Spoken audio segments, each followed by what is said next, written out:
everyone, welcome back to Black Scarf Chronicles. It's your girl Marvelous One.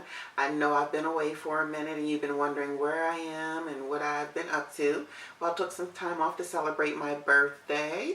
A little longer than expected, but as long as I want to, because I can.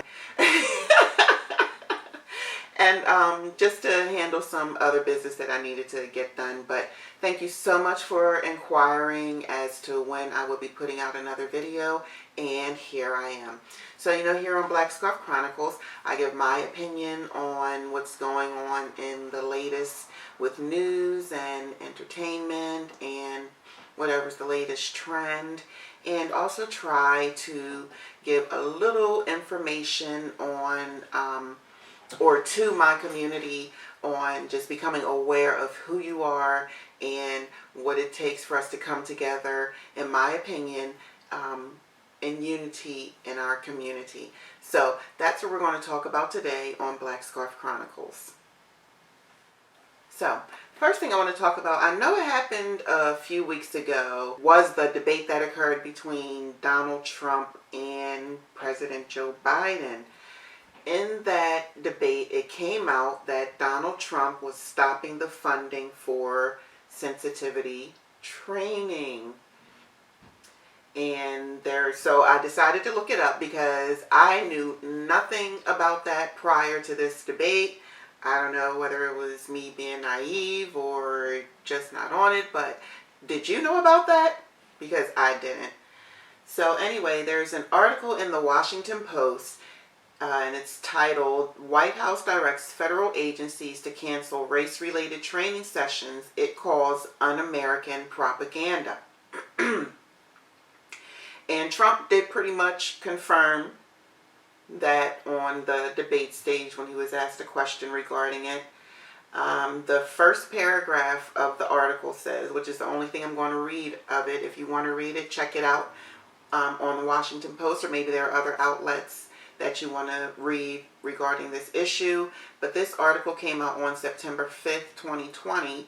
And the first paragraph says, President Trump is moving to revamp federal agencies' racial sensitivity trainings, casting some of them as divisive and un-American, according to a memo by the White House Office of Management and Budget. So here we have this president determining that racial sensitivity trainings are divisive and un-American. Then in that debate, the president of these United States goes on to say to a known white supremacist group, the Proud Boys, to stand back and stand by. Criticized the vice president for not specifically calling out Antifa and other left-wing extremist groups. But are you willing tonight to condemn white supremacists and militia groups and to say that they need to stand down and not add to the violence in a number of these cities, as we saw in Kenosha and as we've seen in Portland? Sure, are you I'm prepared willing to do specifically that, do it? Well, I would say almost everything I see is from the left wing, not from the right wing. So what are you saying? I'm willing to do anything. I want to see peace. Then do it, sir. Do it. Say it. You want to call them? What do you want to call them? Give me a name. Give me a white name. supremacists and who would you like me to condemn? White supremacists and right Proud Boys. Stand back and stand by. They tried to say, oh, he misspoke and whatever. No, he said exactly what he meant. Again, my opinion. But a lot of people also feel this way, that he meant what he said. So with him giving a dog whistle to his folks to stand back and stand by, it just makes me want to ask my folks, are you protected? Have you done what it takes to make sure that you and your family can protect yourselves and be safe and secure in your own homes, walking down the street, driving your car, doing nothing? Because basically these days that's what it takes for the police to be called on you. Not that I'm saying do anything against the police, not that I'm advocating violence, but when it comes to those people like the Proud Boys who call themselves standing up for their rights, what they believe in, you also have the right. I'm talking to my black people, my African Americans, however you identify as far as that's concerned. You also have the right to protect yourself. You have the right to go the legal route to obtain a handgun, a gun, whatever it takes to protect you and yours. And that doesn't always lead to materialistic things, but you do want to protect your home from an intruder. You have the right to do what it takes legally to acquire what you need to protect you and yours. So no matter how they try to make us feel like second-class citizens, no matter how they try to make us feel like the same rights that apply to them don't apply to us, those rights do apply to you. So I implore you, please do what it takes to be able to protect yourself, to be able to put yourself in a situation where you can protect yourself and protect your family and protect your loved ones. Especially my sisters. Don't always look to a man to do that for you. You have the right to do that for yourself. You can do that for yourself. You should do that for yourself. It's nothing wrong with it. So then, even in protecting ourselves, it can cause some issues. That leads me to talk about the Breonna Taylor incident. And, of course, that's been a few weeks or so since anything's been spoken about that. But we will not forget about Breonna Taylor. Justice still needs to be served in the Breonna Taylor case. And more just needs to be done in that. So it's no need for us to no longer talk about that. That's the hashtag, I believe, say her name. So I'm saying her name, Brianna Taylor. More needs to be done. We still need justice for us as a people. Justice doesn't always come in the form of money, because in the Breonna Taylor case, the sum of $12 million was accepted as a settlement regarding the death of Breonna Taylor. If I'm misspeaking about any of the issues regarding this situation, please forgive me. But at the end of the day, do your own research, look it up for yourself, see what's going on with it. Because we don't hear about it in the forefront of the news anymore doesn't mean that the problem is fixed. The problem still exists. Justice still has not been done in that case. Whenever the only charges that come about from that case have nothing to do with the death of Breonna Taylor, where's the justice in that? Could the justice be, could the system see justice in the $12 million? So why should they have to do anything in the death of Breonna Taylor? Because y'all got $12 million? What other case do you know of, none that I'm aware of, where a civil case is settled before anything criminally is even done? How can I charge you civilly responsible when you haven't even faced anything criminally yet? Obviously, it can be done that way, but when have you ever seen that done? Especially in this type of situation, in these type of cases. When I heard that come out about the $12 million, I knew that there was going to be some bullcrap when it came to any charges being filed against any of these police officers that were responsible for the death of Breonna Taylor. No matter how much of an accident, mistake, or whatever it was, there still needs to be some responsibility held. If I go out and get in a car accident, I didn't mean to do that. It was an accident, but I'm still responsible for that accident. How is no one held responsible for what they're deeming an accident or a mistake? That just baffles my mind. Do they find the answer in the $12 million? The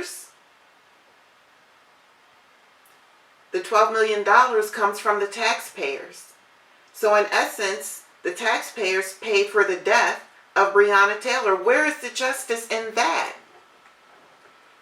And all this Hankinson, I believe I'm saying his name right, officer receives is being to be charged with wanton endangerment for shooting into someone else's apartment. Not even in Breonna Taylor's apartment. Where is the justice? And then they talk about criminal justice reform.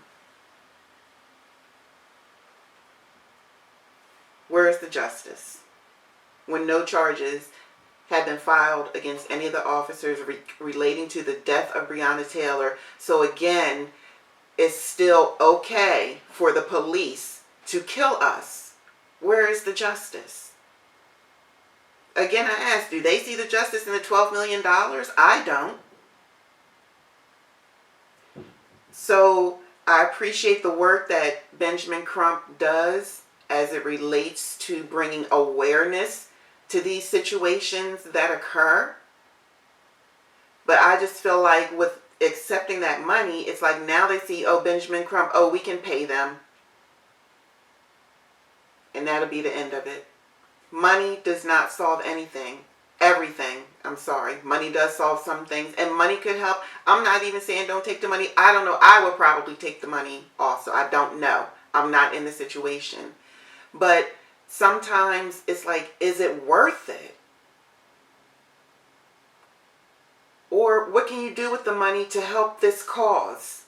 Is that what you're going to do with it? To help these types, so these things can stop continuing to happen? While we're having one news cycle about one issue, another issue, the same issue comes right behind it about the same issue. So when is it going to change? Where's the justice? The money's been accepted. The charges have been made against the one officer not relating to the death. The AG is being questioned. Grand jury requested an investigation into it. So now all of this stuff is coming out after the money was accepted. More videos coming out about the police conduct during the incident. Where's the justice? We also had a vice presidential debate between Kamala Harris and Mike Pence. Again, during this debate, the issue of racism came up. I believe it was asked of him of Mike Pence if he felt systemic racism existed, and he said no, or he doesn't believe so, or whatever. Long story short, no. In that debate, the vice presidential debate. Well, let's start up at the presidential debate. Does racism exist? On the current president of the United States says no. Vice presidential debate. The current vice president, no. There's a debate going on between Jaime Harrison and Lindsey Graham, and for Lindsey Graham's seat, that question came up. Lindsey Graham said no. Racism is a white man's problem. Again, this is my opinion, how I feel on the situation. And it is their problem because they won't acknowledge it. So until they even acknowledge that the problem exists, they're not going to do anything about it. So yes, we can protest and get out there and let your voices be heard, and please continue to do that. Our ancestors fought for us to have the right to do that. Our military fights for us to have the right to do that. So please continue to do that. But as far as there really being any change, there will be none if it is not even acknowledged. We have systemic racism in our education system, our housing system, the mortgage system, the way you buy a car. Yes, even the way you buy a car.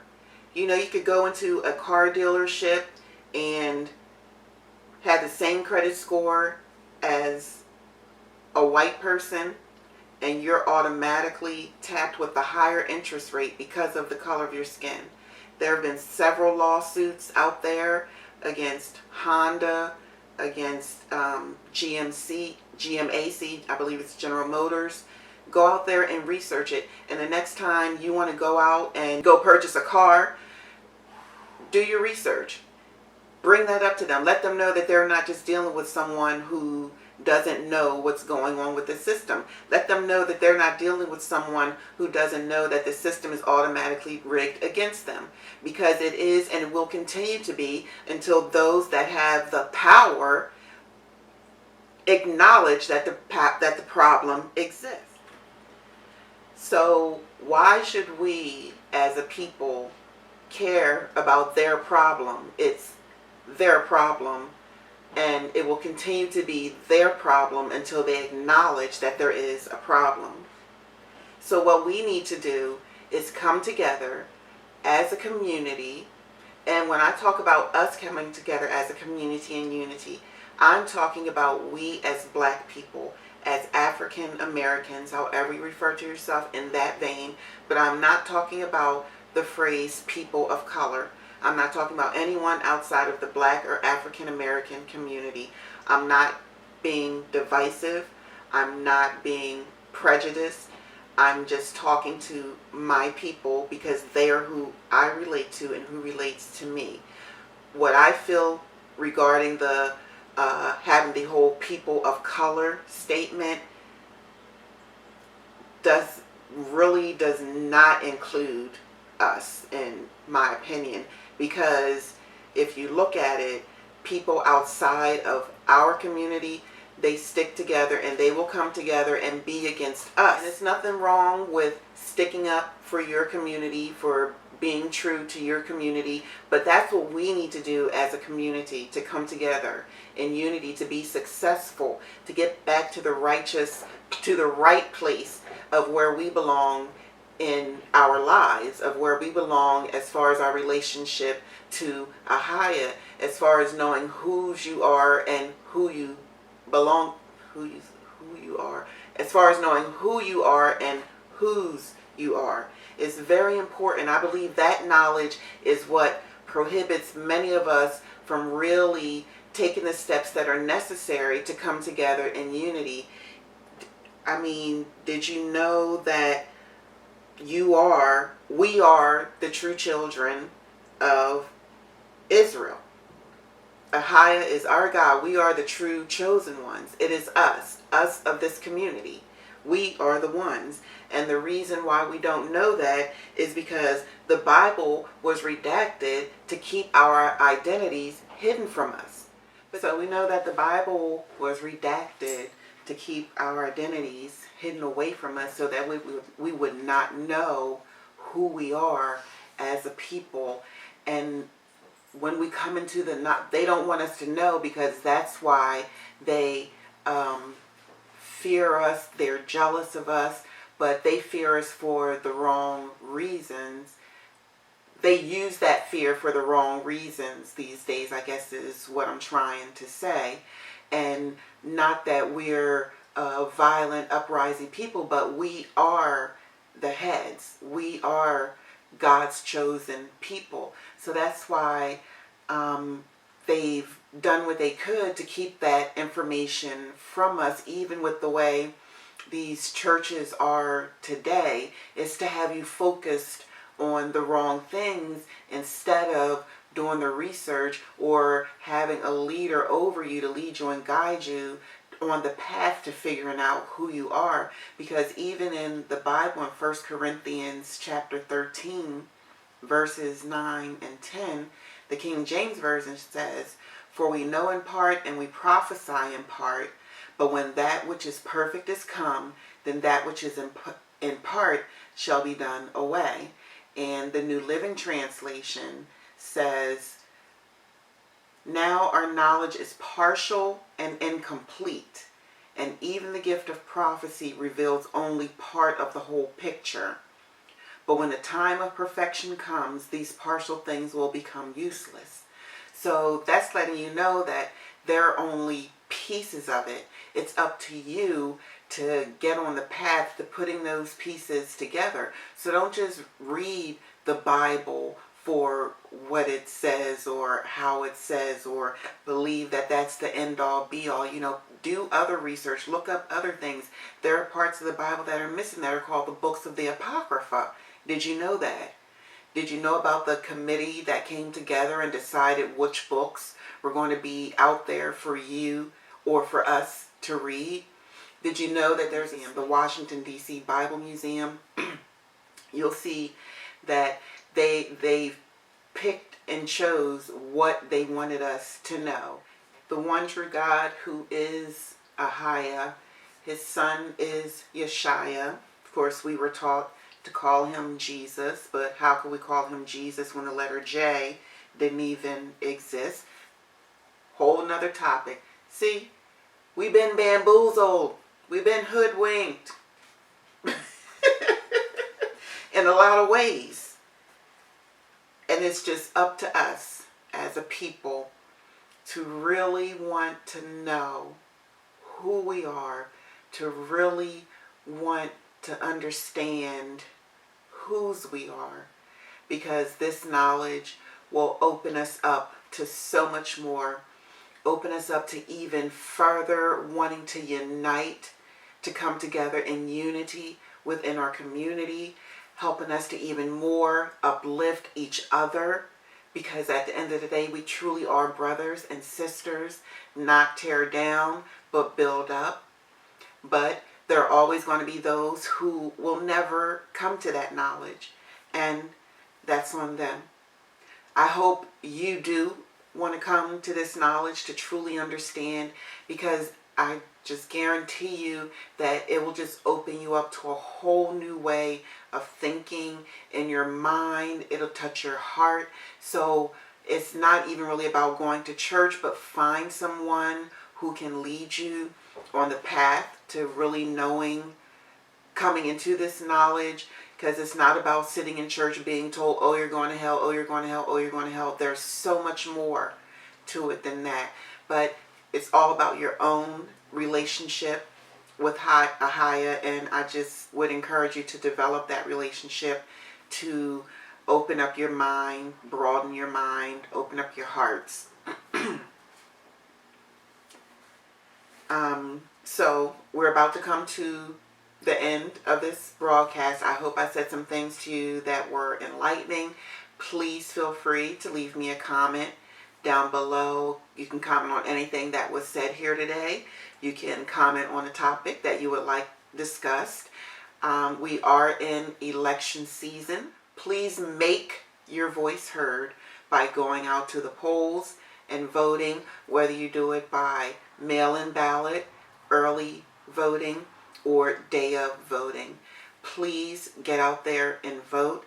Again, Jaime Harrison, he needs your help. Send him a donation if you can. I have done that. I will not ask you to do something that I have not personally done myself, because I personally would like to see Lindsey Graham out.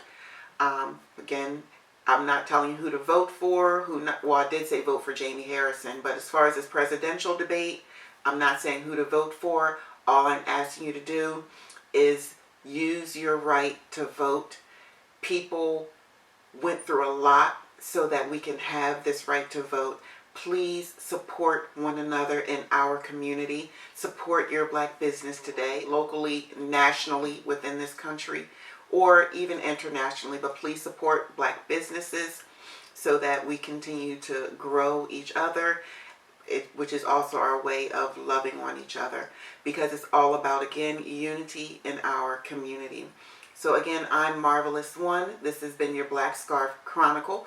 Don't forget to like, share, and subscribe. You can also follow me on Instagram at Black Table Talk. Thank you to JazCashingNotes for editing and producing this video. I'll have more information about how you can get in contact with her so she can do some great work for you coming up in future videos.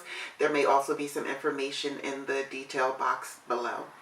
I love you all. Thank you for your support. Support one another. Again, unity in our community. Marvelous One out.